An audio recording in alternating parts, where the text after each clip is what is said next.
bleachers are sacred ground. During the course of a certain season, my oldest son played there. I mourned my dead brother, who had died of spinal cancer.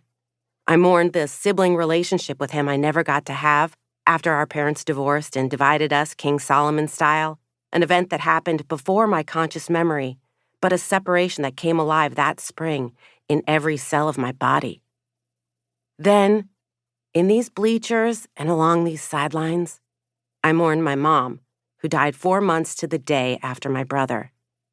And it's here in the desert, alongside this busy, winding street, that I sat with my dad as my husband coached, holding our breaths together at every full count. And it's here, unable to detach from the whims and bounces of a baseball, that I came to know the terrible, beautiful, agonizing truth that there are forces a parent can't control. "Who has it better than we do?" my dad would ask. After his grandson connected on an 0-2 count, he'd raise his bushy eyebrows, throw back his head, and cackle before covering his mouth with his bandana, remembering the conspicuous gap where his right incisor and canine used to be. "Nobody," I'd answer, our call and response. We were a congregation of 2 in this chapel of chalk lines and regulated dimensions where fair was fair and foul was foul and rules were rules. Things didn't go out of order, like a father outliving his son. And at least when it came to baseball, we were finally on the same team. "This batting order makes no sense," I'd whisper, shoulder to shoulder with my trailer park pops. "I know, sorry, but the kid in the 2-hole can't hit." "Couldn't hit water if he fell out of a boat." "Damn, I can't believe I just said that about a 3rd grader. I'm an awful person, Dad."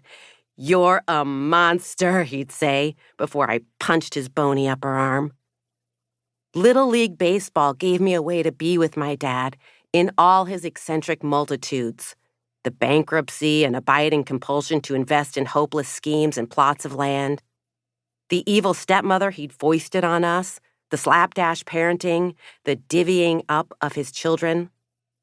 Letting him be broken was a thing I learned to do as the wildly unpredictable physics of baseball thrust us into a mutual foxhole. The ballpark seemed to be the only place it was safe to fully experience, inning after inning, the colossal ways the world could fuck you over and the vast possibilities for redemption. The great American pastime was also a kind of nirvana for Dad. A former mechanic with no desire to talk death, Nelson Strasser processed his shit by riding the rhythm of sitting in bleachers and camp chairs with his daughter. I know what you might be thinking. There are Jewish mechanics? Not many. I've never met another. He was a terrible businessman, but at least as an auto mechanic, he never had a boss, some square who could fire him for refusing to wear a tie. This was the case with his first job out of college, working for the Los Angeles Health Department. His duties there included the contact tracing of suspected syphilis cases, ferreting out unfortunates in dark bars. I consider it a damn shame he lost that gig. My dad is exactly the guy you'd want calmly telling you about your syphilis, then quoting Camus, then sticking around to watch the last inning of the Dodgers game before grandly paying for your beer, even if he couldn't expense it. I didn't know much about baseball fundamentals, but I would learn. It was grief or baseball, and we'd take baseball every time. "You can't protect your kids from life," my dad would say as we sank into the depths of darkness over a strikeout. He only talked about baseball, but I knew what he meant. When I snapped my head to take in the open-air sanctuary of the ballpark, I praised Jesus, Moses, Elvis, the Buddha, and the Babe for that season, even on the days it drove my dad to hit the Kirkland tequila before noon.